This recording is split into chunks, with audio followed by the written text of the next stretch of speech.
dear God, for every child searching for a parent's love, for every father who forgot how to hold what mattered, give us the strength to face truth, the courage to forgive, and the grace to rebuild what time has torn apart.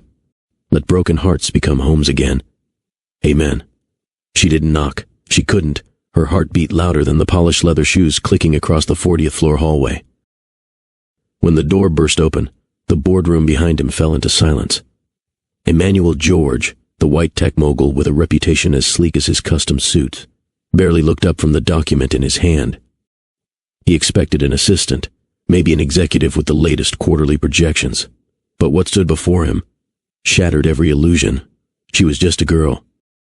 15, brown skin, tear-soaked cheeks, breath catching in her throat, and she said it. Just 4 words. "Why did you leave me?" The pen in Emmanuel's hand slipped from his fingers.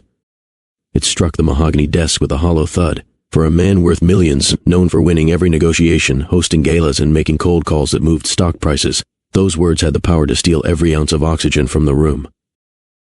The girl stepped closer. Her school uniform was wrinkled. Her voice trembled with hurt. Her hands shook as she held out a faded photograph. A moment ago he had been dissecting revenue. Now he was being dissected. Her name, Prayer, his daughter, and the world once held tightly in Emmanuel George's palm. There are moments in life that leave a bruise so deep, even time forgets how to heal it. Ever felt abandoned before you even understood the word? Ever looked into someone's eyes, someone who shares your blood, and realized they were a stranger to you? Prayer had. She was just a girl from Brooklyn, a girl who sang in the church choir on Sundays and helped her grandmother fold laundry while the evening news played in the background. A girl who smiled with her friends at school, but went home wondering why the man in her mother's only photo never came back. She knew him only by name, Emmanuel George, the man in the suit, standing beside her mother in an old, sun-faded picture. The man her mother used to whisper about when she thought Prayer was asleep. The man whose absence hurt more than any goodbye. Prayer wasn't looking for sympathy. She was looking for answers. And maybe you felt that too, that ache in your chest when someone who should have chosen you didn't. That empty chair at your birthday, that missing voice when you needed guidance, that photo you stared at wondering, did they ever think about me? She saved money for months, skipped snacks at school, tutored kids in her neighborhood, walked dogs on cold winter afternoons. Every dollar went into a small jar she labeled truth, because deep down, she believed finding him wouldn't just change her life, it might explain it. But what happens when the man you've built your entire hope around doesn't even recognize your face? What happens when your question becomes his mirror? Prayer didn't come with anger. She came with truth. And truth is never convenient, especially for men like Emmanuel George. Prayer never came to destroy him. She just wanted him to see her. But what she didn't know was that walking into that office, into his world of glass and gold, would do something no boardroom rival or Wall Street scandal ever could.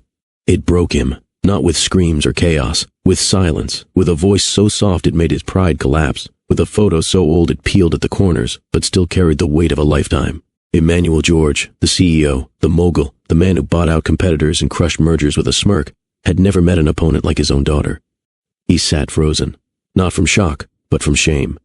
Because in that moment, Emmanuel realized he hadn't just missed her life, he had missed the only thing that might have made his life whole.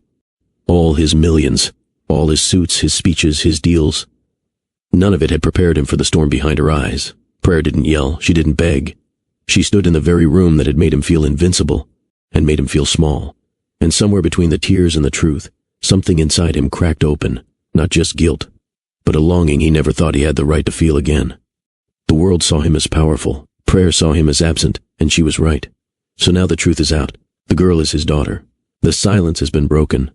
The photo is on the desk, and the ego is in pieces on the floor. But here's the question. What happens now? Will Emmanuel run again, back to his penthouse, his board meetings, and the illusion of control?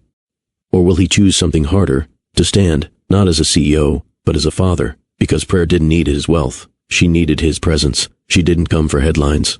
She came for healing.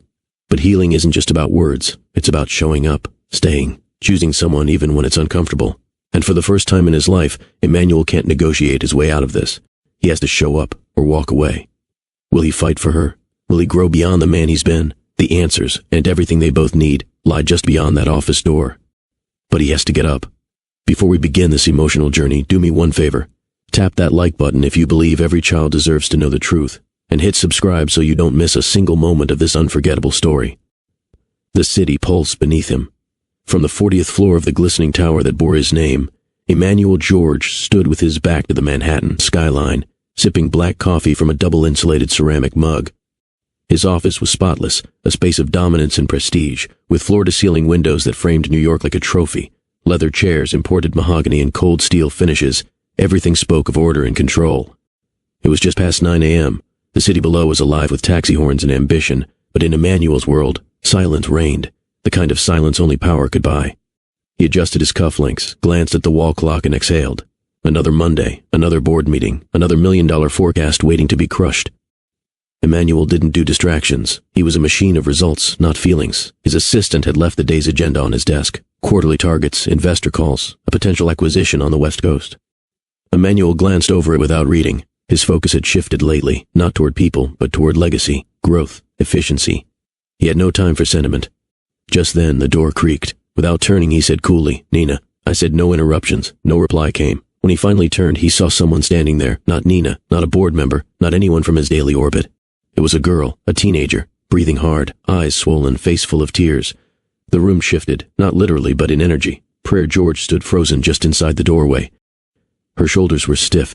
Her fingers clenched the strap of her backpack like it was the only thing keeping her standing. She didn't know whether to walk forward or run away. Her shoes were worn, her jacket too big, her eyes held oceans. Emmanuel blinked. "Excuse me?" he said, his voice still calm but tight with confusion. Prayer's lips trembled. The air conditioning chilled her skin. The walls of glass and metal made her feel like she had entered another world, one that didn't recognize girls like her. Girls from Bed-Stuy, girls who prayed at night and clung to faded photographs. "I'm sorry," she whispered, voice breaking. "I didn't know who else to talk to. I needed to come." "Who let you up here?" Emmanuel asked, not unkindly but sharply. He motioned to the hallway. "You're not supposed to—" "My name is Prayer," she cut in, softly but firmly. "I think you're my father." Everything stopped. Even the hum of the air conditioner seemed to pause in the air. He stared at her, expression unreadable. For a moment he thought it had to be some mistake, a prank, a setup. But then Prayer reached into her backpack with trembling hands and pulled out a photograph, one that had been handled too many times, the edges bent, the colors faded. She walked closer and placed it on his desk like an offering. Emmanuel glanced down, his breath caught. There it was. Him, Aaliyah, and a baby. A photo from what felt like a different lifetime. Emmanuel remembered the fair that day. The way Aaliyah laughed, her curls bouncing as she handed him cotton candy. She'd insisted they take the photo. Prayer's hands were still shaking. "I've kept that picture since I was 5, she whispered. "My mom told me your name, told me you might be here." Emmanuel looked at her, really looked. There was something in her face, something that didn't belong to a stranger. The shape of her eyes, the curve of her cheek, his own jawline. I don't—" He stumbled. "I didn't know." Behind him, the glass wall opened into the boardroom. Executives had just started to arrive. Some peeked in, confused at the pause. Emmanuel waved them off with a sharp flick of the wrist, eyes still fixed on Prayer. For once in his life, he was speechless. The man known for closing deals with charm and power had nothing to say. Prayer didn't move. It hit him harder than any market crash, harder than any deal gone wrong, because she wasn't asking for money. She wasn't asking for a favor. She was asking for a reason why he had left and never looked back.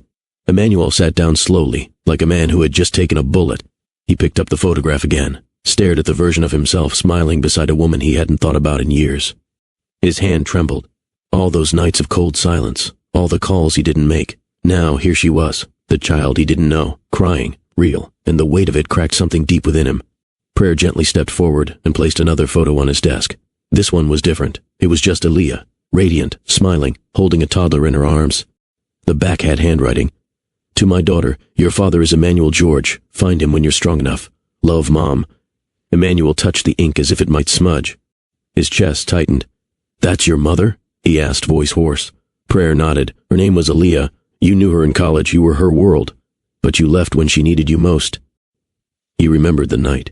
He remembered her tears. And he remembered walking away because fatherhood terrified him. "I didn't know she had a child," he said, more to himself than to her. Prayer didn't blink. "She died 5 years ago." The sentence fell like a stone between them. "I was 10. The numbers haunted him. He had missed birthdays, bedtime stories, tears, milestones, all of it, wiped away by fear and ambition." He looked at the picture again, the girl in it barely older than a baby, then up at the one who now stood before him, taller, braver, and full of questions. "I didn't know," he repeated, but it sounded empty. "I think you've made a mistake," he said suddenly, standing up as if the whole scene could be erased with movement. Prayer blinked. "What? I can't deal with this right now," he muttered, backing away from the desk. "I have a meeting. I have responsibilities." "Are you serious?" she asked, heart pounding. "I came all the way here. I saved every dollar I had. You're telling me I'm a mistake?" "I didn't say that," Emmanuel replied sharply, adjusting his suit jacket. "But this isn't the time or the place. You shouldn't be here." The word stung like a slap. Prayer's throat tightened. "I'm not asking for anything. I just wanted to meet the man who didn't show up to my life." Emmanuel looked away. Guilt clawed at him, but he buried it beneath his voice. "I suggest you leave." Prayer stared at him. A man who had everything but heart. "I came to give you a chance," she said, voice raw. "But I won't beg." She turned slowly, leaving the photos behind. She didn't slam the door. She didn't cry aloud. But each step away was filled with pain. When the door finally clicked shut behind her, Emmanuel was alone, and for the first time in years, he felt like nothing. Long before the boardrooms and custom suits, Emmanuel George was a driven boy raised in a house where emotions were liabilities. He grew up in the New Jersey suburbs, the only son of a banking executive father who measured success in silence and achievement. His mother, gentle but distant, spent most of her time tiptoeing around Emmanuel's father's hard edges. Affection wasn't spoken, it was assumed, buried beneath expectations. By 16, Emmanuel had internalized the message. Vulnerability was weakness. He won debates, skipped parties, and outscored every classmate. While others were dating or dreaming, he was building a future in his mind, a future where no one could control him, disappoint him, or leave. He attended Columbia University on a merit scholarship and double majored in economics and applied technology. His classmates partied downtown. Emmanuel interned on Wall Street. While others called home, he ignored the growing loneliness and poured his energy into control, into numbers, algorithms, strategy. People said he was brilliant, sharp, composed. But behind the tidy appearance, Emmanuel had a secret. He didn't know how to feel safe in love. Intimacy was foreign. When women got too close, he panicked. He never admitted it out loud, but commitment felt like a cage he didn't know how to navigate. So when success came knocking, a tech startup, then a venture capital firm, then a booming IPO, he opened the door. And every year, he grew more polished and more alone. He wasn't cold, just out of practice with emotion. And when Aaliyah told him she was pregnant, all of that caught up with him. Aaliyah Monroe was his first real love. They met in college during a mutual friend's poetry event. She was fire and soul, jazz and coffee, a student of literature and dance with locks tied up in a scarf she wore like a crown. She didn't chase Emmanuel's ambition, she challenged it. "You work too hard to hide," she told him once, and for a brief time he let her in. They shared late nights in dorm lounges, cheap takeout, and plans whispered in the quiet of city parks. She made him laugh. She made him think. She made him feel like maybe, just maybe, love didn't have to be dangerous. But the moment she got pregnant, the shell he had spent a lifetime building cracked. "I'm not ready for this," he had told her, staring at his polished shoes in a small Brooklyn apartment they had barely furnished. "I don't need you to be perfect," Aaliyah replied. "I need you to show up." But he didn't. He left with a promise to call the next day. He never did, not because he didn't care, but because he was terrified, of failing, of becoming like his father, of not knowing how to love something so fragile. He threw himself deeper into work, moved into a high-rise, buried himself in quarterly reports. When word came that Leah had passed, complications from pneumonia, her body weakened from stress, he let the grief roll past him like fog. He sent flowers to her mother but never visited, told himself it was too late. He didn't know she had kept the baby. He didn't know she had named her daughter Prayer. Prayer grew up in Bedford-Stuyvesant, raised by Nana Joy, her mother's mother, in a modest brownstone filled with warmth and quiet strength. While the city outside rushed and roared, their home moved with rhythm. Gospel music on Sundays, sizzling stew on the stove, framed pictures of Aaliyah on the living room wall, always smiling, always present in memory. Nana Joy wasn't rich, but she was rich in wisdom. She taught Prayer how to braid, how to cook collard greens, how to recognize the power in her voice. "Your name is Prayer," she'd say, gently tying a scarf around her granddaughter's hair. "Because you came from love and faith, and no matter what life throws at you, baby, you speak with grace." At church, Prayer sang soprano in the youth choir, her voice light but firm. In the neighborhood, she helped elders carry groceries and handed out programs at community events. People called her Old Soul, but she carried that maturity with quiet dignity. She felt the absence of her mother every day, in birthdays, in school projects, in quiet nights staring out the window. And though Nana Joy gave her everything she could, there was always one question that echoed in her heart like an unanswered hymn. Where was her father? By the time Prayer turned 12, her curiosity had grown into a hunger. She asked fewer questions, out loud, but her thoughts grew louder. Every Father's Day at school was another reminder. Every time her friends talked about dad jokes or vacations with their fathers, she smiled politely, then went home and cried into her pillow. The only thing she had was a worn-out photo, her mother and a man she didn't recognize, Emmanuel. The name was etched on the back in Aaliyah's handwriting. At first, Prayer assumed he was gone, maybe passed away, but when she turned 13, she started digging. With the help of the school library, she researched everything she could. The more she searched, the more clues appeared. An article here, a feature in a finance magazine, a photograph on a website, Emmanuel George, CEO of Tech Vibe, one of New York's most prestigious firms. Her father was alive, not just alive, powerful, and yet he had never come looking. The pain sharpened, but so did her resolve. She started saving every dollar, tutoring younger kids, babysitting on weekends, skipping extras, putting coins in a jar labeled truth. At 15, with her heart pounding and her grandmother's note tucked into her coat, "Trust yourself, child," Prayer stepped out onto the subway platform with her backpack and her one photo. She rode the train to Midtown, surrounded by strangers and flashing screens. She got off at 34th Street, eyes wide at the glass buildings, the rushing suits, the feeling that the air itself was heavier there. Her sneakers scraped marble floors. Her fingers clutched the straps of her bag tighter. She stood in front of the tall building that housed her father's empire. The security guard raised a brow but didn't stop her. She moved like she belonged. Each floor she ascended felt like a heartbeat closer to the truth. By the time she stood in front of Emmanuel George's office, her hands were damp, her throat dry. Her courage wobbled but didn't break. She knocked, no answer, so she opened the door, and her life changed forever. From Emmanuel's point of view, the scenery played like a memory he didn't ask for, a memory he wasn't prepared to confront. He remembered how the morning had started with complete predictability, the kind of morning that fed his confidence. Meetings, projections, numbers, everything controlled, everything calculated. He remembered adjusting his tie in the reflective glass, thinking about how the board expected him to deliver another flawless presentation. Nothing in his world suggested chaos was on its way. But then the door swung open without a warning knock, and everything inside him stilled. He saw her, a teenage girl with trembling shoulders, eyes soaked with tears, standing in a place where no teenager had ever stood, not in his office, not in his carefully curated life. Her presence didn't fit the script. She didn't shrink back. She didn't ask permission. She just existed in the middle of his orderly world. He recalled feeling irritation first, confusion second. But beneath that confusion was something deeper, a feeling he couldn't name because he hadn't felt it in years. She stepped forward, voice cracking. "My name is Prayer. I think you're my father." He remembered how time seemed to stop, how the boardroom chatter behind him drifted into nothing. His grip loosened. His pen slipped. His breath halted in his chest. He didn't even remember standing up. He didn't remember saying her name, not out loud, but in his mind, as if it echoed through his bones. "Prayer? My daughter?" He remembered staring at the photograph she placed on the desk. A curled, aged picture that he hadn't seen since college. One he didn't even know existed in that form. One of him holding Aaliyah and a baby girl. The same baby girl who now stood in front of him. For a man known for seeing through every strategy, every contract, every manipulation, this moment was different. There was no formula to undo it, no corporate tactic to reverse it. Nothing about that moment was business. Everything about it was personal. The moment she said the words, Emmanuel felt something crack open inside his chest, something he had spent decades locking away. His instinct was denial. His mind fought fiercely against the truth standing in front of him, not because it wasn't believable, but because it was. He felt guilt slip through him like ice water. It wasn't gentle. It struck fast, wrapping around his lungs until breathing felt like an effort. For years, Emmanuel told himself he had left Aaliyah because he wasn't ready for a relationship, not because he was abandoning a child. He told himself the distance was mutual. He convinced himself that she moved on. He had never imagined she had been carrying more than memories when he walked away. Now he stood face to face with the consequence of that fear, and the result had a name, a voice, a heartbeat.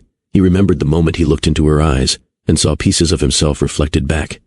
The jawline, the seriousness, the hesitation in speech, it was unmistakable. His ego, polished and powerful, began to crumble.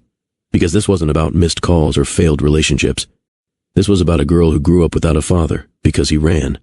His world began slipping from his grip. He felt naked, exposed, not in front of the board members behind him, but in front of the one person he had unintentionally hurt the most. He wasn't used to guilt. He wasn't used to shame. He wasn't used to being wrong. But in that moment, all three crushed him at once, leaving him feeling smaller than he ever had in his life. Prayer didn't hold back. Her pain wasn't loud. It was sharp. Her voice quivered, but her words hit with precision. She stepped closer, the tears making her eyes shine with hurt she could no longer hide. "You left my mother. You left me. Why didn't you come back?" He He remembered every word, every tremble in her tone, every pause where she swallowed hurt before speaking again. Was it because she was black and you were white? Was it because you got scared? Did I not matter? Her words were not accusations. They were wounds she was showing him wide open, without a bandage to cover them. They were years of silence turned into questions. He wanted to answer. He wanted to deny. He wanted to say he didn't know, but the truth was buried under layers of fear he never admitted. He remembered watching her take out another photo, Aaliyah holding her as a child, and hold it out with a trembling hand as if saying, "This is what you missed." He saw her heart break in the way she exhaled. She wasn't asking for money. She wasn't asking for validation. She was asking for the truth. And he wasn't prepared to give it. For the first time in years, Emmanuel physically couldn't speak. His throat tightened, his lips opened, then closed again. Nothing formed. He remembered feeling embarrassed, not because of the girl, but because he couldn't control his own reaction. He tried to inhale, but his chest felt tight. He tried to step forward, but something held him still. His mind raced with every missed moment. First words, first steps, first days of school. He had missed everything, and the realization didn't ease into him softly. It tore straight through him. This wasn't like losing a contract or facing an executive crisis. This was a collapse from the inside. He felt a sting in the back of his eyes, not the burning of anger, but the sting of tears he never expected to feel. He remembered gripping the edge of his desk to stop his hands from shaking. He remembered glancing at the photograph again, then at her, and feeling the weight of a decade of absence pressing on him. No speech, no apology, no plan. Just a man stripped of everything he used to hide behind. He remembered it vividly, the moment she turned away. No harsh words, no dramatic exit. Just a slow, painful step back from someone she had hoped would care. Her hand brushed against the edge of the photograph as she stepped back. Her shoulders, once stiff with anger, sagged with disappointment. "I came to give you a chance," she whispered, "but I won't beg." Her voice cracked on the last word. He wanted to reach out. He wanted to say her name. He wanted to stop her. But he froze. He watched her open the door with trembling fingers. He watched her walk through the hallway with her head down. He watched the board members step aside, some glancing at him, confused by the sudden shift in the room. When the door shut behind her, the silence hit him like a blow. He wasn't just alone. He was empty, and he knew it. The moment she left, everything inside Emmanuel crumbled. He sat back down slowly, as if gravity had doubled. His hands pressed against his forehead. His breath came in uneven spurts. He felt the pressure building in his chest, pressure he couldn't regulate with logic or strategy. Her words floated through his mind like echoes. They layered over each other, forming a storm of truth he had avoided for years. He picked up the photograph again, his hand trembling this time. The baby in the picture looked carefree. Aaliyah's smile was bright. His younger self looked naive, hopeful, unaware of the pain his choices would create. Emmanuel placed the photo on his desk and lowered his head. For the first time in his adult life, he cried. Not the controlled, silent tears of stress, but real tears. Tears filled with regret, fear, and the realization that he had abandoned the one responsibility that mattered most. He was haunted by the look in Prayer's eyes. Not the anger, but the disappointment. It followed him even when he closed his eyes. It pierced through his pride. It lingered in the rhythm of his breath. His empire, his power, his wealth, none of it mattered in that moment. He had a daughter, and he had failed her before he even knew her name. The next morning, Emmanuel stood at the head of the boardroom table, a sleek portfolio in front of him, graphs glowing on the projector screen. But the room felt different. He felt different. Words came out of his mouth, revenue, projections, next quarter's strategy. But they meant nothing to him now. He was hearing himself speak like an actor reading someone else's lines. The board nodded, complimented his vision, but he didn't hear the applause. He kept glancing at the photo. Not the one in his office, the one in his inner coat pocket, folded and soft from years in Prayer's hands. Aaliyah holding a child, a daughter, his daughter. The image haunted him. So did her voice. "You left me. You didn't come back. Was it because I'm black?" Each sentence echoed like a gavel striking his chest. He canceled his lunch with investors, told Nina to reschedule his afternoon meetings. He sat in his office, the city sprawling outside his glass walls, and for once, he didn't feel like he owned anything. His daughter had walked out of this very room. He hadn't followed her. He hadn't said her name. He hadn't even said sorry. And now, he couldn't go another day pretending he was okay. He had to do something. That night, Emmanuel returned to the penthouse, loosened his tie, and sat at the glass kitchen table where everything once looked perfect, but now felt sterile. He opened the locked drawer where he'd kept the last box of memories from Aaliyah, the one he couldn't bring himself to throw away. Inside were old letters, a few college notebooks, and a slim, leather-bound diary. He had never opened it, not out of disrespect, out of fear. The guilt had built a wall, but now, hands trembling, he flipped through it. Pages of poetry, notes about pregnancy cravings, prayers written in Aaliyah's slanted script, One entry stopped him cold. If I don't make it, her name will be Prayer, and I hope one day she finds the man who gave her life. His name is Emmanuel George. His eyes burned. Further down he saw a phone number scribbled on a card. Joy, Mom's house. He recognized it. Aaliyah had once pointed out her childhood home in Brooklyn. Bed-Stuy. He grabbed his coat. No hesitation. He wasn't going to call. He was going to show up.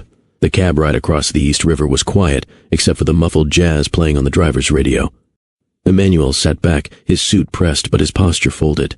His surroundings changed outside the window. Steel towers gave way to murals and stoop steps, corner stores and families, on sidewalks, sharing stories over styrofoam containers of food. Brooklyn smelled different. It breathed differently. It wasn't cold like Midtown. It was lived in, real, vibrant. He spotted the red brick brownstone with chipped steps and ivy curling up the side. His chest tightened. For a man who'd shaken hands with presidents, this door made him nervous. He knocked. After a moment, the door opened. A tall, silver-haired woman stood before him. Strong posture, quiet eyes that had seen joy and grief alike. She didn't ask who he was. She just looked. "You're him," she said calmly. "The one who ran." Emmanuel lowered his head. "My name is Emmanuel George. I'm looking for Prayer." She held the door without speaking. Let him in. The warmth of the house hit him instantly. It wasn't just the heater. It was the smell of simmering soup, the sound of gospel music humming from an old radio, the sight of photo frames lining every wall, all of Aaliyah, of Prayer, of a family built in his absence. He felt small in that kitchen. Nana Joy poured 2 cups of tea, sat across from him. He spoke first. "I didn't know, I swear. If I had known, you'd have done what?" she asked. Not bitterly, just honestly. "I don't know," he admitted. "But I would have tried. I was scared. I left Aaliyah because I didn't know how to be this, a father, a partner. I buried myself in work." Joy sipped her tea slowly. "Work is loud," guilt whispers. "But love doesn't need to be reminded." He lowered his eyes. "She came here yesterday," Joy said, voice softer now. Shaken, heartbroken, but brave. "Do you know how much strength it takes for a child to look a man like you in the eye and ask, 'Why didn't you come back?'" He nodded, throat thick. "I know I don't deserve anything, but I want to make it right. I want to be there." Joy studied him. "She's upstairs," she said at last. "But don't expect a hug." He stood. "I won't." She appeared in the doorway without a sound, hair wrapped in a soft scarf, eyes red from crying, wearing a hoodie and socks. She saw him and stopped. He rose but didn't move closer. "Prayer," he said gently. She didn't blink. "Why are you here?" "Because I need to be," he said. "I had no idea. About you. About Aaliyah being pregnant." She folded her arms. "And now that you do what? You get to just walk into my life?" He took a breath. "No, I don't get to walk in. I'm asking to knock." Prayer's lip trembled, but she stood firm. "You left my mother. She died waiting for you to call. You missed everything. First day of school, my first concert, my grief. You weren't there for me, and now that you know I exist, you want what?" "I want a chance to try." She shook her head. "You had your chance. It ended years ago." The silence between them stretched. Then she said, barely above a whisper, "You don't get to just show up now that I've done the hard part of surviving without you." He didn't speak. He didn't try to defend himself. Because she was right. "I know," he said at last. "I know I don't deserve your forgiveness, or your time, or your trust." She turned to leave. "But I'm not asking for all of that," he added quickly. "I'm asking for one chance, to listen, to learn, to be here. Not just in this house, but in your life, wherever you'll let me." Prayer's back remained turned. He stepped no closer. "You don't owe me anything," he continued, "but I owe you everything. I can't rewrite the past, but I'm standing here because I want to be part of your future, on your terms." She was quiet. Then she asked quietly, without turning around, "Are you willing to be uncomfortable?" "Yes." "Are you willing to be wrong?" "Yes." "Are you willing to be present?" He nodded. "More than anything." She finally turned. Her eyes weren't forgiving yet, but they weren't closed either. "Then we start slow," she whispered. "Real slow." Emmanuel exhaled a breath he didn't know he was holding, and in that Brooklyn kitchen, between pain and possibility, they both took the first step toward something neither of them had ever truly known: redemption. The next few days were quiet. Prayer didn't say much, and Emmanuel knew better than to push. He returned to the brownstone every afternoon, not in a luxury car.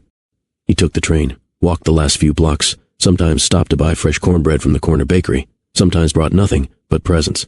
The first visit, Prayer didn't speak a word to him. She nodded when he said hello, then went upstairs. The second, she stayed in the room but kept her headphones in, sitting on the couch while he helped Nana Joy wash dishes. The third, she asked, "Why are you here again?" He replied, "Because I said I would be She didn't respond, but she didn't leave the room. Each visit, Emmanuel tried not to make it about him. He didn't tell stories about work. He didn't try to impress her. He simply came, sat, helped around the house, asked how school was going, not with pressure, but with curiosity. He asked if she needed help with homework. She blinked. I do algebra. You do million-dollar mergers. Can you even remember PEMDAS? He chuckled. Try me. That night, he spent an hour helping her work through a problem. They both struggled to find the right answer. It was awkward, but it was real. One chilly evening, Prayer had gone to choir practice, and Emmanuel stayed behind at the kitchen table with Nana Joy. A steaming pot of gumbo bubbled on the stove. I want to tell you something, he said softly, eyes fixed on the teacup in his hand. Not excuses, just the truth. Joy nodded, folding her hands in her lap. He began. I loved Aaliyah. I did. But I was 22, scared out of my mind, and raised by a man who taught me that emotions made you weak. I thought I had to succeed before I could be a father. I told myself I'd come back when I had something to offer. I never imagined she'd be gone before I did. He paused, swallowing the lump in his throat. I didn't even know she had our child. I found out 2 days ago, the same time I saw Prayer for the first time. Joy's face didn't change, but her eyes softened. She waited for you, she said. Even when I told her to let it go, she believed you'd come back. I failed her, Emmanuel whispered. No, Joy corrected gently. You failed yourself. But you're here now, and that still counts for something. If you stay. Her voice wasn't full of anger. It was full of knowing, of years of loss, survival, and grace. You want to fix this? She asked. He nodded slowly. Then don't try to fix it. Just be present. When Prayer returned from choir practice, Emmanuel was helping Joy pour soup into bowls. Prayer stood in the doorway, her face unreadable. I'm not hungry, she said, heading to her room. Wait, Emmanuel said gently. She turned slowly, arms crossed. I want you to know something, he said. I'm not here out of guilt, or pity, or image. I'm here because I missed the most important years of your life, and I don't want to miss another one. Prayer stared at him. You can't buy your way into my trust, she said. You've got a car that costs more than our whole block. You wear watches that blink louder than alarms, but none of that matters here. I know, he said. I don't want gifts, she continued. I don't want explanations. I want honesty. You have it, he said. She paused. If you ever lie to me, ever again, don't come back. His chest tightened. You have my word. There was silence, thick but not cold. Then she said quietly, Don't make promises you won't keep. He nodded. I won't. The next day, Emmanuel showed up with nothing but a notebook and a pen. Prayer raised a brow. What's that for? To take notes, he replied. About what? You, he said. I want to learn who you are, what you care about, what you hate, what makes you laugh. She blinked. You think I'm a class? He smiled gently. No, but I know I have a lot to learn, so I figured I'd start by listening. Prayer looked at the notebook, then at him. Slowly, she sat on the opposite couch. All right. First note, she said, folding her arms. I don't like people who assume they know everything. He wrote it down. Second note, she added, trying not to smile. I hate math, but I'm good at it. He nodded, writing that too. As the day went on, he kept taking notes. Her favorite artist, the song she played when she was upset, the name of the girl who bullied her in 6th grade, the church where her mom used to sing before she got sick. He didn't interrupt, didn't talk over her, just listened, and by the end of that visit, Prayer looked at him differently. Not with trust yet, but maybe with the beginning of respect. That Sunday, Joy cooked a full spread. Fried catfish, baked mac and cheese, collard greens, hot water cornbread, and sweet tea. Prayer helped plate. Emmanuel helped set the table. The three of them sat down together for the first time like family. It was quiet at first. Then Emmanuel cleared his throat. Your mom once danced in the middle of the rain just because a jazz song was playing on someone's car radio. Prayer looked up. You remember that? She asked. I never forgot, he said. She laughed so hard she dropped her umbrella and nearly slipped. Joy chuckled. She came home soaked, swearing she had danced with destiny. Prayer smiled. That night, they shared more than food. They shared memory. Stories of Aaliyah as a student, as a daughter, as a singer. Emmanuel talked about their first date, how nervous he was. Joy shared the time Aaliyah stood up to a college professor who doubted her brilliance. Prayer told them about the time she wore one of Aaliyah's old dresses for picture day. Laughter came easy. Tears came softly. When dinner was done, Emmanuel offered to do the dishes. Prayer joined him. Thank you for coming, she said, almost in a whisper. He looked at her and nodded. Thank you for letting me stay. Later that evening, as Joy fell asleep on her chair and the dishes were dry, Prayer sat beside Emmanuel on the couch. She looked at him for a long time. No words, just study. You're different than I imagined, she finally said. How so? I imagined you'd be cold, arrogant, or apologetic in a fake kind of way. He nodded slowly. Was I any of those things? A little, she teased, then grew serious. But you also showed up. And stayed. Emmanuel shifted. I meant what I said. I'm not here for guilt. I'm here for you. She bit her lip, as if weighing something heavy. I'll give you a chance, she said. But don't fake it. Don't come here with cameras or charity announcements or photo ops. You have my word, he said. No pretending, she added. No pretending, he promised. Prayer leaned back, exhaled, and finally, let herself relax beside him. A few minutes passed before she whispered, Okay, Dad. The word hit him harder than any accolade he'd ever received. He didn't say anything. He didn't need to. Because for the first time in his life, the title he earned wasn't printed on glass or etched in gold. It came from the mouth of a girl who had every reason not to trust him, and chose to give him a chance. Monday morning, Emmanuel took a deep breath before pressing the elevator button inside his midtown tower. Standing beside him was Prayer, now dressed in a soft gray hoodie, jeans, and clean sneakers Emmanuel had discreetly replaced without telling her. Her curls were tied back. She looked up at the glowing numbers of the elevator floors rising. You're nervous, he said. I'm not nervous, she replied, then added, Okay, maybe a little. These people wear suits like armor. He smiled. You're safe with me. The elevator doors opened into a hushed world of polished floors, floor-to-ceiling windows, and staff members moving swiftly with purpose. Heads turned. Emmanuel rarely walked in with guests. This is my daughter, he said. Prayer. She'll be shadowing me today. Prayer's eyes widened slightly, but she didn't flinch.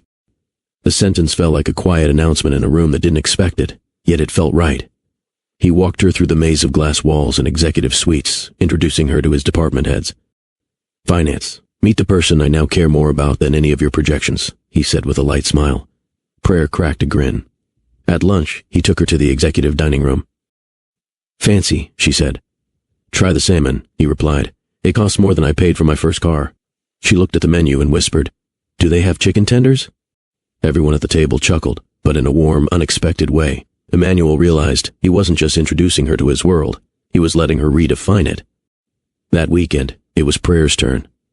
She invited Emmanuel to her church's Saturday community event, a cookout and youth choir showcase at the neighborhood center. He drove himself this time. No driver, no luxury vehicle. Just him, in a simple navy polo shirt and loafers. He parked a few blocks down and walked. The event buzzed with music, grill smoke, folding chairs, kids chasing each other, and a live DJ playing old-school R&B. As Emmanuel stepped into the courtyard, a few heads turned. A white man in a corporate frame moving through a predominantly black neighborhood didn't exactly blend in. Prayer waved him over. This is my dad, y'all, she announced proudly. A few people raised brows. A few nodded politely. One elderly woman muttered to Joy, Well, he better have good manners. Emmanuel shook hands, laughed at jokes. Listened to old men debate the Knicks. Took a plate of ribs from a woman named Miss Ruby who said, Don't act like you're too good for sauce. He didn't flinch. He ate, listened, learned. During the choir performance, Prayer sang with her group, her voice lifting into the sky, strong and rooted. Emmanuel clapped with pride. When she looked over at him from the stage and smiled, he knew she was sharing her world, and he was welcome in it. It didn't matter that he wasn't used to the setting. He was there. That mattered more than anything. It didn't take long for the cultural contrasts to reveal themselves. At church the next day, Emmanuel attended the full Sunday service. He wore a dark suit and sat beside Prayer and Joy in the front pew. He stood when they stood, clapped off beat when they clapped, when the organ kicked in and people began shouting, Amen, and tell it. Emmanuel sat a little straighter, unsure of when to chime in. Prayer leaned over with a grin. You good? I'm trying, he whispered.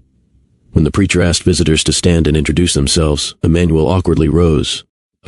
Emmanuel George, I'm here with my daughter, Prayer. A collective murmur followed. The pastor grinned. Welcome, Brother Emmanuel. Y'all, let's give him a real welcome. The room erupted into applause. A woman handed him a gift bag of church pamphlets and cookies. After service, Prayer introduced him to her Sunday school teacher.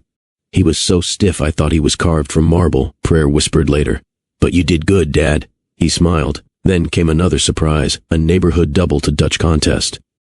Emmanuel watched, amazed, as Prayer jumped in perfectly, hair flying, laughter rising. The girls motioned him to join. I'm a grown man with back pain, he warned. They pulled him in anyway. He missed every beat, but he danced like it was a boardroom pitch. Prayer laughed so hard she nearly dropped her phone recording it. I'm saving that, she told him. He shook his head. I'm never going to live this down. But you'll live in it, she said. That's what matters. The following week, Emmanuel asked Prayer to join him at a business mentorship panel at a local high school. He was one of the featured speakers. She came with a backpack and her sketch pad. He stood on stage perfectly poised, speaking about entrepreneurship and building generational wealth. But something felt off. During Q&A, a student asked, "Did you grow up rich?" Emmanuel paused. "No, but I had access. I had opportunity." He turned slightly, saw Prayer in the crowd, watching him. "I also had fear," he added. "I spent so much time trying to avoid failure, I forgot how to be present." That evening, back at home, Prayer looked at him. "You sounded real today," she said. "I usually don't." "Sometimes," she said, shrugging. "Sometimes you sound like you're trying too hard." That made him stop. He looked at her. "I'm used to performing," he admitted. "It's how I survived." "You don't have to perform with me," she said. He nodded slowly. "Then I'll stop." She smiled. "Good, because if I hear you use the word synergy at the dinner table again, I'm going to scream." He laughed, hard, honest, loud. She joined in. And in that moment, Emmanuel realized shedding ego wasn't loss. It was freedom. A week later, Emmanuel brought Prayer to a gala, not to show her off, but because she asked what his world looked like when it wore heels.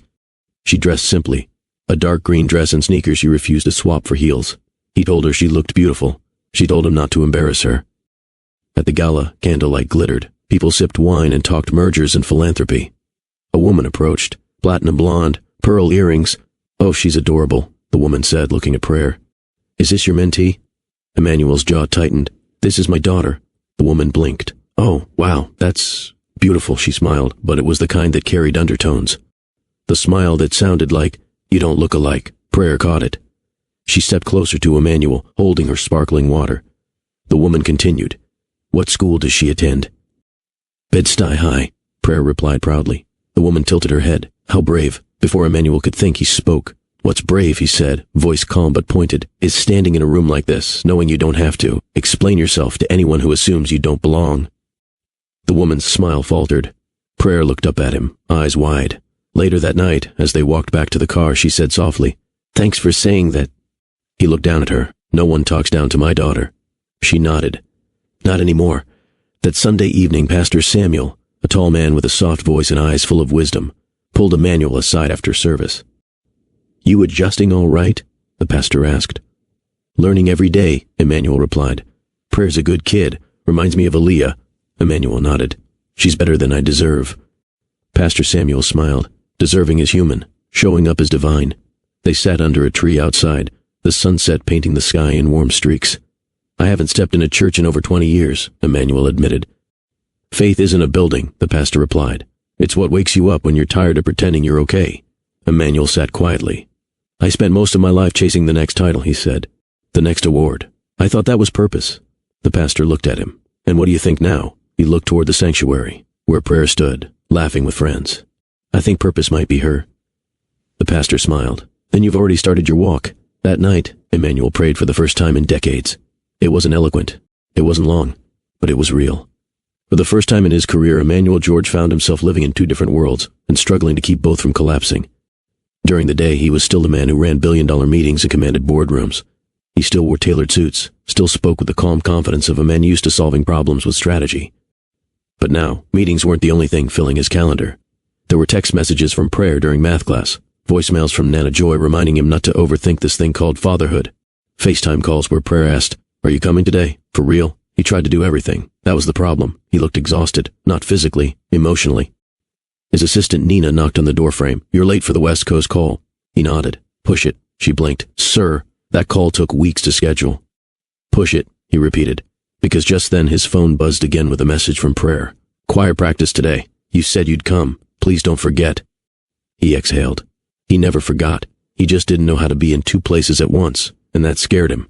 The thought that he could be trying his hardest and still not show up enough. As their bond deepened, Prayer slowly began sharing pieces of her world she had never revealed to anyone else. Some moments came gently, like telling him she wanted to be a graphic designer, that she kept a sketchbook filled with characters, church scenes, and fashion ideas, that her art teacher said she had the eye. Other moments came heavier.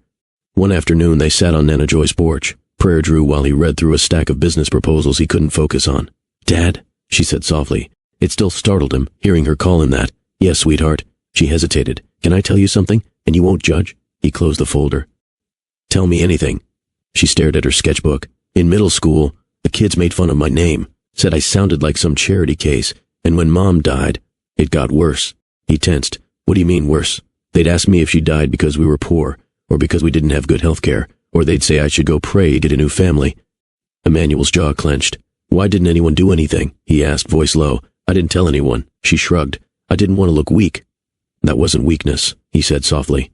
That was survival, she continued. And sometimes I hated you because you weren't there, because she cried sometimes when she thought I was asleep. He swallowed hard. But, she added, voice softening, talking to you now, it makes me feel less angry, still hurt, but less alone. He looked at her, eyes misting. I'll spend the rest of my life trying to make sure you never feel alone again.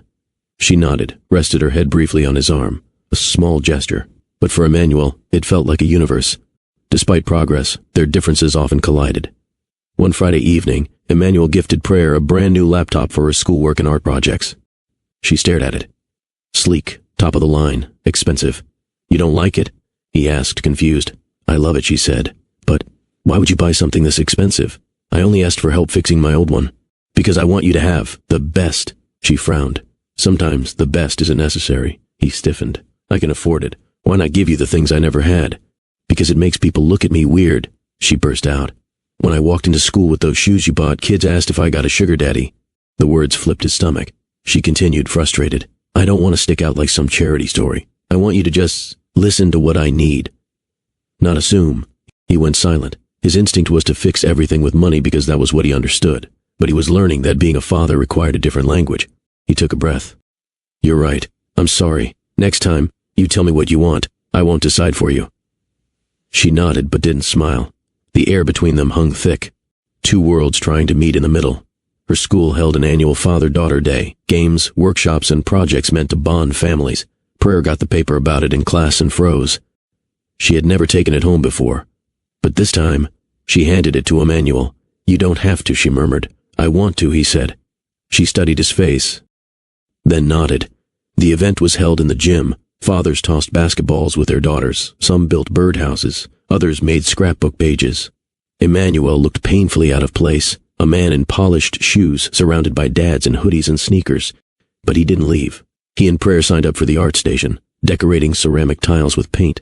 Prayer painted a small church window. Emmanuel attempted to paint the Brooklyn brownstone. You know you're bad at this, right? She teased. I'm terrible, he admitted. You're trying, she said softly. That afternoon, other dads watched with curiosity. Some mothers whispered, some kids stared, but Prayer walked proudly beside him. For once, she didn't feel like the girl whose father never showed up the evening after the event. Emmanuel invited Prayer to dinner at a quiet midtown restaurant. Linen tablecloths, soft music, low lighting. She was uncomfortable the second they walked in. This place is too fancy, she whispered. Why can't we just eat at Joy's tonight? I wanted us to celebrate, he said. The menu prices made her eyes widen. Dad, why do you keep bringing me into spaces where I don't fit? He blinked. I thought you liked dressing up for school events. That's different, she snapped. This is like you're trying to make me into someone I'm not. He stiffened. That's not fair. You're not listening, she cried, voice shaking. You want to show me your world, but you don't want to really live in mine.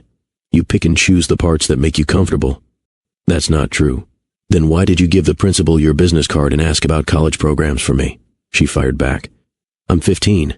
I haven't even had my sweet 16 yet. Stop planning my life. He opened his mouth, but nothing came out. Prayer stood abruptly, tears burning. I'm going home. Let me take you. No, she said sharply. I need space.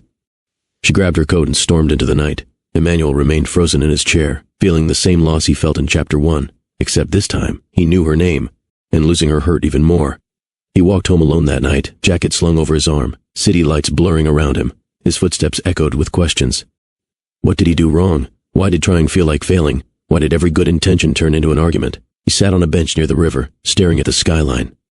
His world, all glass towers and shiny success, suddenly felt hollow. He whispered aloud, I don't know how to do this. And he meant it. He had mastered leadership, mastered money, mastered discipline. But fatherhood was a terrain he had never walked, a language he didn't speak, and it terrified him. He replayed Joy's words.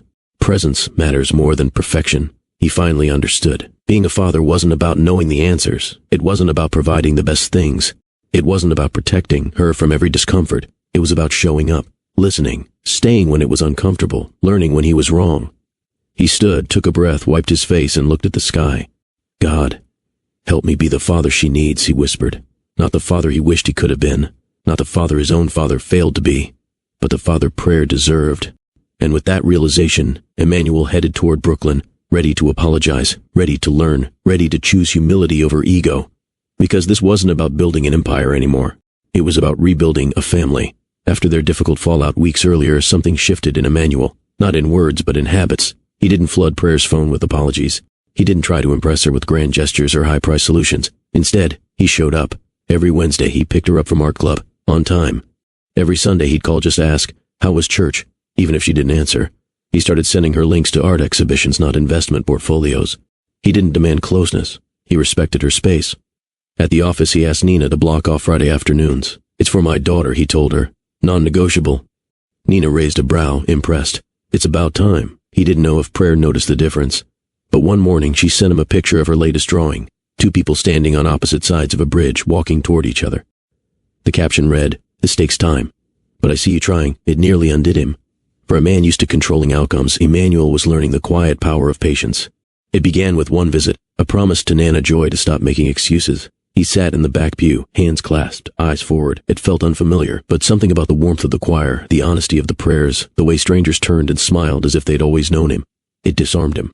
So he came again, and again. He didn't announce himself, didn't wear his title. He came as Emmanuel, a man seeking peace. One Sunday, the pastor announced a fundraiser for the local youth center. Emmanuel donated quietly, under the name AK Foundation, AK, Aaliyah Kings. A month later, a new art room was built, with sketchbooks, easels, and a plaque that read, "In memory of a mother who believed in second chances." Prayer stood staring at it after choir rehearsal, a lump in her throat. She never asked if it was him. She didn't need to. That same Sunday, Emmanuel sang low during worship, voice cracking during the final hymn. Nana Joy watched from across the sanctuary, whispering a prayer, "Keep softening his heart, Lord." He's almost there. Prayer had signed up for the school's spring talent showcase. She almost backed out. But her choir teacher, Ms. Grant, pushed gently. "Your voice deserves a stage," she told her. Prayer didn't tell Emmanuel. She didn't want to expect anything.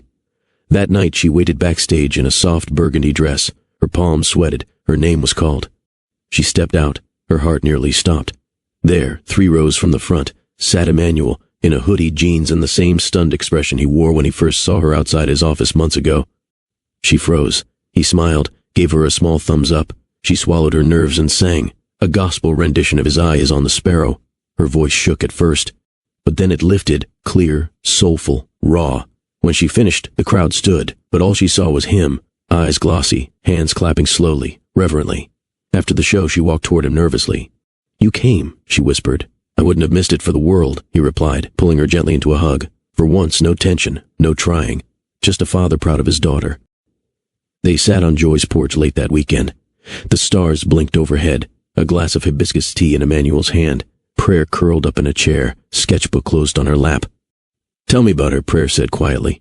He didn't pretend to misunderstand. He took a long breath. She was fierce, he said, like wind in a thunderstorm. You couldn't hold her down. The first time I met her, she walked into my college protest group and challenged everything I believed.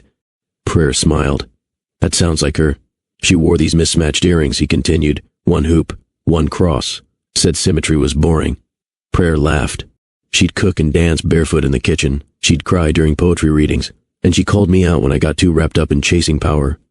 His voice broke. "I left because I was scared, not because I didn't love her," he admitted. "She deserved better." "So do you." Prayer reached over and took his hand. "She always said my father had a voice like thunder," Prayer said. He smiled faintly. "She gave you my fire in her heart, and her stubbornness," Prayer added, nudging his arm. "Definitely that." They both laughed, and for the first time, shared grief didn't feel like a wall between them. It felt like common ground.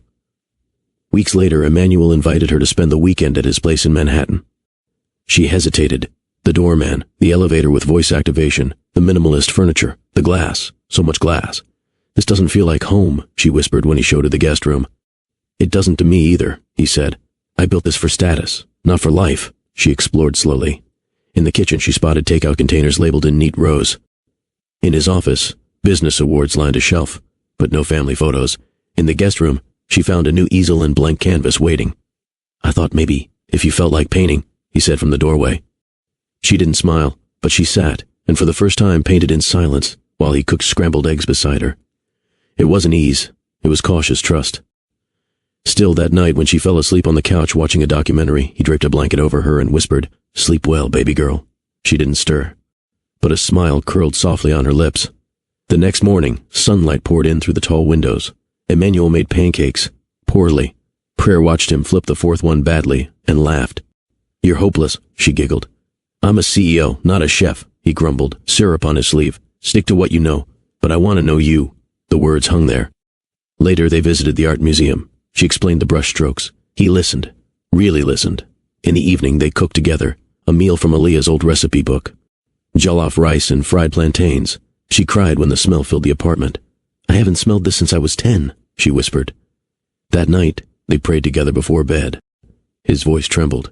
Hers steadied his. It was not perfection, but it was presence. It was effort. It was love, unspoken but real. And in the quiet, Emmanuel knew. He was becoming the father he never had, not through grand actions. Spring arrived in Brooklyn with warm breezes, blooming street gardens, and the promise of new beginnings. For Prayer, it brought something else, hope. Her art teacher, Miss Grant, pulled her aside after class one day.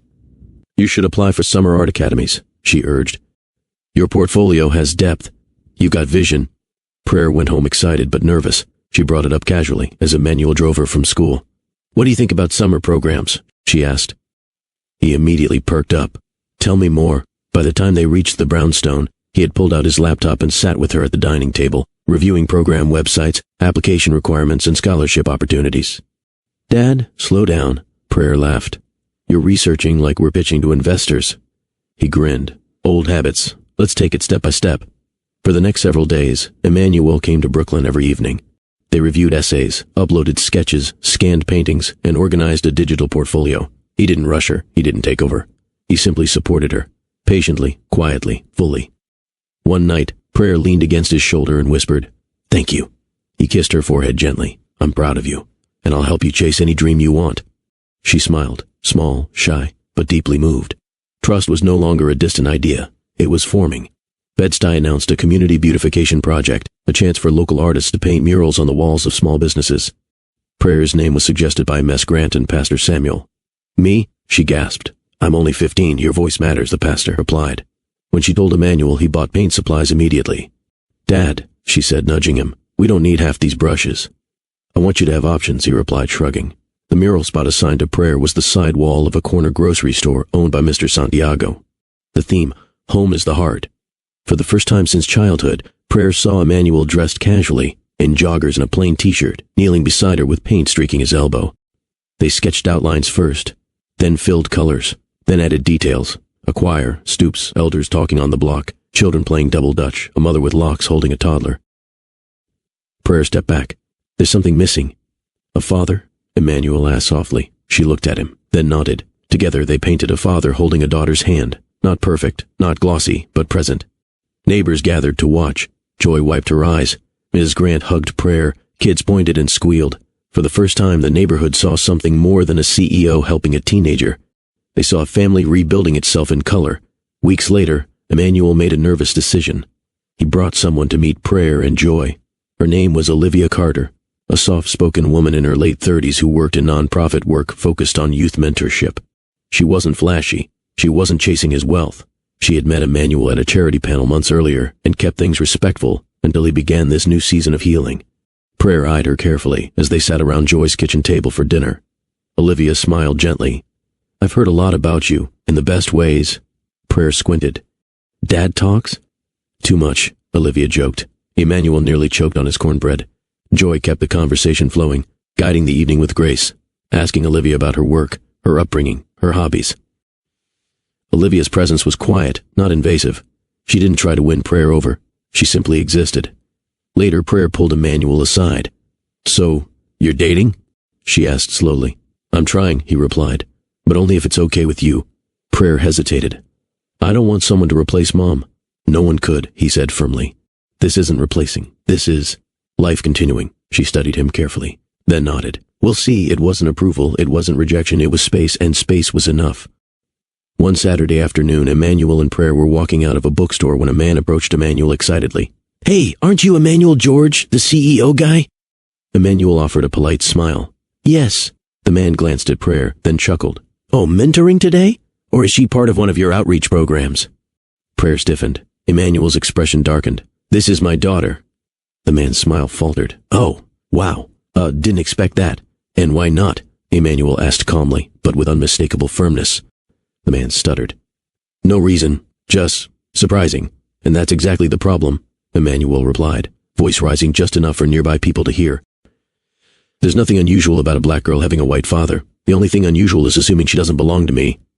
Prayer looked up at him, stunned. The man sputtered an apology and walked off quickly. Prayer swallowed hard. "Dad, you didn't have to do that." "Yes, I did," he said. "You're my blood, you're my heart, and I won't let anyone question your place beside me." She blinked, eyes filling. "You meant that?" "With everything in me." She hugged him tightly, no hesitation. The bond deepened in ways Emmanuel had prayed for silently. In the weeks that followed, something soft settled in Prayer's heart. She caught herself smiling at his texts. She didn't flinch when he touched her shoulder. She talked more openly about school drama, choir worries, the crush she didn't want to name. She even let him teach her how to make his mother's old potato soup recipe, which he had nearly forgotten. One afternoon while painting, she looked at him and said, "You're not leaving, right?" He paused. "Never," he answered. "But things get hard," she said quietly. "People walk away. I won't. What if I disappoint you? You won't. And if I do, I'll stay." He meant it. She felt it. For the first time since childhood, Prayer wasn't waiting for someone to vanish. She was learning how it felt to be chosen, consistently, wholeheartedly, intentionally. Summer arrived gently. Prayer asked one morning, in a quiet tone, "Can we visit her?" He knew who she meant.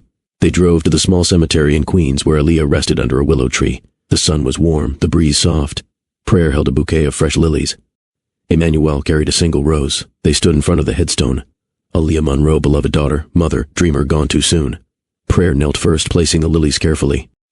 "I'm doing okay, Mom," she whispered. "I wish you were here, but I think you'd like him. He's trying, and I'm trying too." Her voice trembled. Emmanuel knelt beside her, rose in hand. "Aaliyah," he said softly, I'm sorry I wasn't there. Sorry for the fear. Sorry for the mistakes. I should have been better. Our daughter deserved better." He placed the rose gently at the base of the stone. "I'll protect her now," he whispered. "I promise." Prayer leaned her head on his shoulder and cried.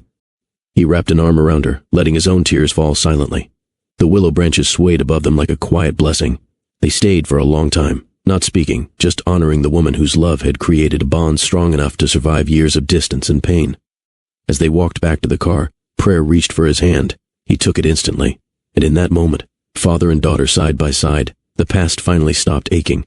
Because love, at last, had come full circle. Prayer wasn't sure what to expect when Emmanuel asked her to keep her Saturday evening open. Nothing fancy, he promised. But when the driver pulled up outside a small private rooftop restaurant overlooking the East River, her jaw dropped. Candles flickered along the balcony. The sunset bathed the sky in warm pinks and golds. A table for two sat at the edge, white linen, crystal glasses, and a small vase of hand-picked wildflowers. She turned to him. "What is this?" "A celebration," he said. "For the girl who made me a father." Prayer hesitated. "I didn't do anything special." "Yes, you did," he replied. "You forgave me." They sat. A soft jazz trio played in the background. The waiter brought her favorite, creamy pasta, fresh sourdough, and sparkling apple cider. "You remembered," she said. "I write it down now," he smiled, "so I don't forget the details that matter." They laughed, talked, shared bites. For dessert, a small chocolate cake arrived with frosting that read, "To my daughter, my joy, my pride." Her eyes shimmered. "Dad, you didn't have to go this far." He leaned forward. "I know, but I wanted to," and for the first time in her life she felt like someone had chosen to cherish her, not out of duty, but out of love. The annual Youth Impact Gala was the biggest night in New York's nonprofit world, a glittering event of suits, gowns, and cameras. Emmanuel had avoided it for years, preferring low-profile support, but this year was different. When the host introduced him as keynote speaker, Emmanuel walked onto the stage with calm confidence. He adjusted the mic. "Years ago," he began, "I believe success was measured by empire building, profits, deals, control." A hush fell. "But true legacy," he said, glancing toward Prayer seated in the crowd, "is what we build in the hearts of those we love." He took a breath. "I'd like to introduce someone who changed my life. My daughter, Prayer Monroe." Gasps. Prayer blinked. She hadn't expected him to say her name out loud. Not in this room. Not before this crowd. She stood, trembling slightly as the spotlight followed her. Emmanuel continued. "She is fierce, creative, and courageous. And she is the reason I show up every day as more than a businessman. I show up as a father." The room rose in applause. Some people cried. Prayer stepped onto the stage. He took her hand, held it high, and whispered, "You belong here. Always." The crowd cheered. And in that moment, her identity wasn't a secret. It was a crown. A week after the gala, Prayer's English teacher asked her to deliver a speech on the theme, "Who are you becoming?" She almost said no. But something inside her shifted. The day of the speech, she wore a simple white blouse, jeans, and hoop earrings. No mask, no shield. Her voice wavered at first. "I used to think I was invisible. Students leaned in. I didn't know who I belonged to, or where I fit. I felt like a puzzle with missing pieces. Silence. But then I met someone who didn't just give me answers. He gave me time, and space, and truth." She paused. "My dad showed me that identity isn't about blood alone. It's about who shows up, who listens, who stays." A few kids wiped their eyes. "I'm not just a girl from Brooklyn. I'm not just the quiet one with a sketchbook. I'm a daughter, an artist, a survivor, and I'm becoming someone who believes in love again." The class stood in ovation. Even Ms. Grant clapped with teary eyes. After class, a classmate whispered, "That was brave." Prayer smiled, heartful. For once, her story wasn't a secret tucked behind silence. It was a beacon. Life didn't return to normal. It became something better, real, rich, and beautifully blended. In the mornings, Emmanuel dropped Prayer off at school, tailored suit and a kiss on her forehead sometimes, still holding her art portfolio while sipping coffee. Afternoons at his office were different now. His staff knew her. She had a desk by the window for homework. She asked questions about business models. He answered every one. One day she suggested, "Your pitch decks need better colors." He laughed. "So now you're my consultant?" She nodded. "I expect hourly pay. Weekends? Different vibe. Block parties in Brooklyn. Grilled corn, church tambourines, uncles debating basketball stats, Nana Joy two-stepping with a neighborhood deacon. And Emmanuel?" He blended in surprisingly well. He wore Timbs. He helped set up chairs. He held babies while their mamas danced. Prayer saw him there, not as a CEO, but as a man learning joy. One evening, under string lights and gospel playing from a speaker, Emmanuel looked around and said, "This is wealth." Prayer leaned her head on his shoulder. For once there was no tension between the worlds she lived in. They had merged, without force, without shame, just love. A tech merger in Singapore was the biggest potential deal of Emmanuel's career. Billions on the table, all eyes on him. The final signing date clashed with something unexpected. Prayer's regional art showcase. She had been shortlisted to present. He wrestled. The old version of him would have flown out without blinking. But that man was gone. At 8 a.m. on showcase day, he sat in the front row, phone off, tie loosened, heart wide open. Prayer's piece, a blend of photography and oil paint, told the story of generational healing through imagery. The crowd was silent, then roared. Backstage, she turned and found him there. "You really stayed," she whispered. "I wouldn't have missed it for the world," he said. And he meant it. Later, the board called. He answered. "I'm pulling out of the merger," he said calmly. Stunned silence. He didn't explain. He didn't apologize. Because for the first time in his life, he chose family not as an afterthought, but as the priority. And he never looked back. They sat on the rooftop again, the same spot from months ago, now lit by summer moonlight. Prayer curled up beside him, sketchbook in her lap. "Can I tell you something?" she asked. "Always. I used to imagine what kind of dad I'd want. And you were nothing like that."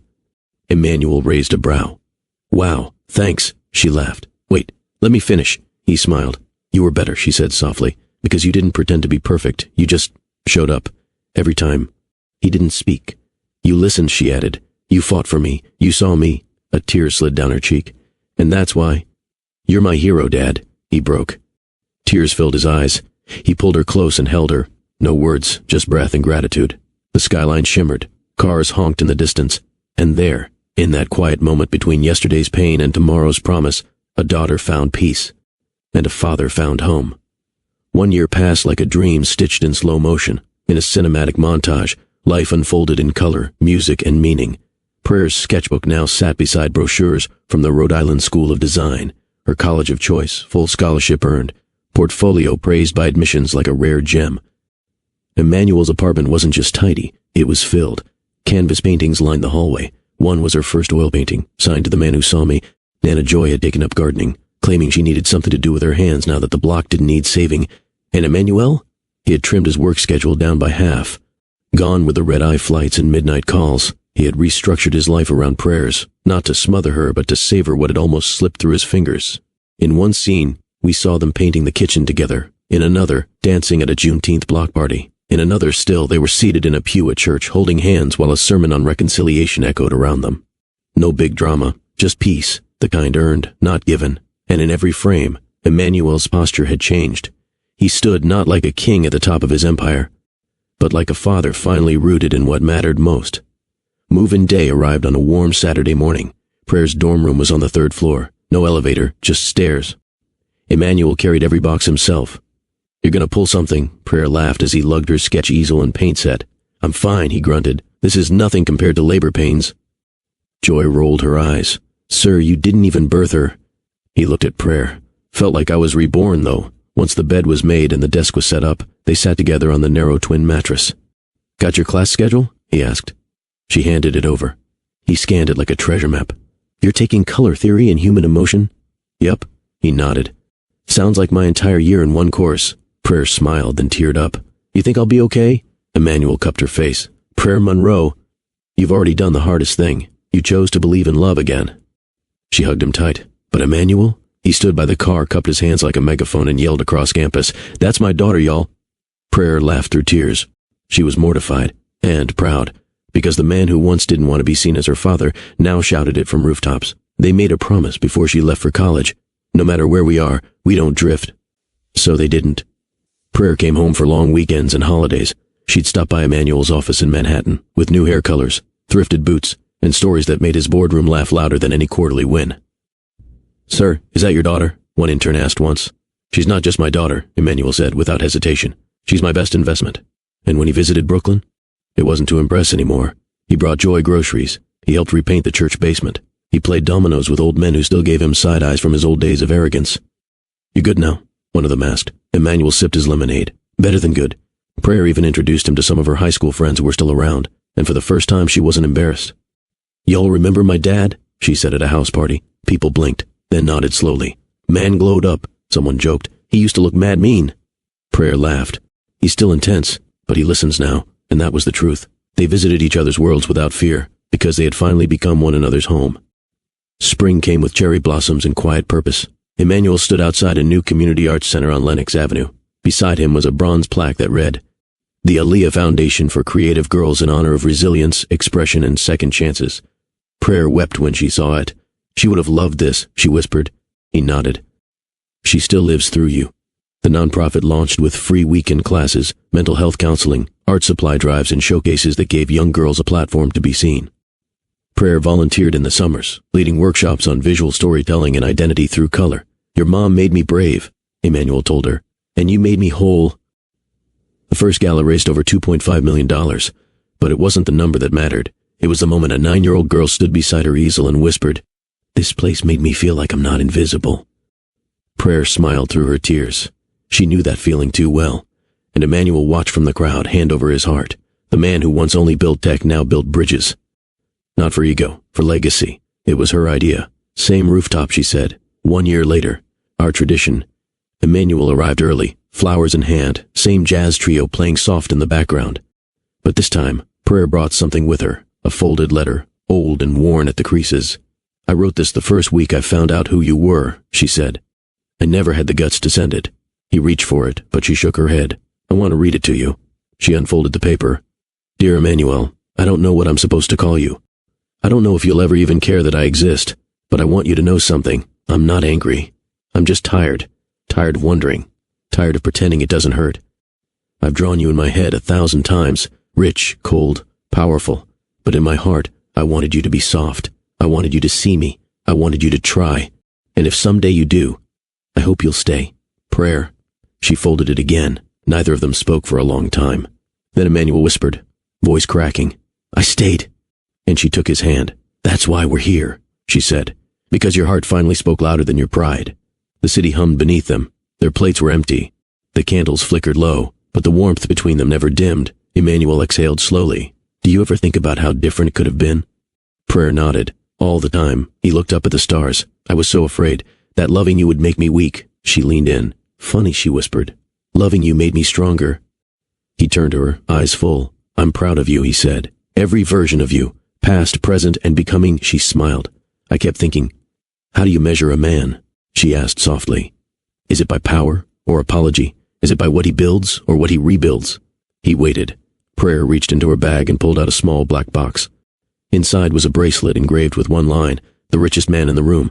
He swallowed hard, and then she whispered, Your ego was big, but your heart was waiting to be found. I'm glad I did." He closed his eyes. A tear slid down, and in the quiet of that rooftop, a father and daughter, once strangers, now soul-deep family, everything finally made sense.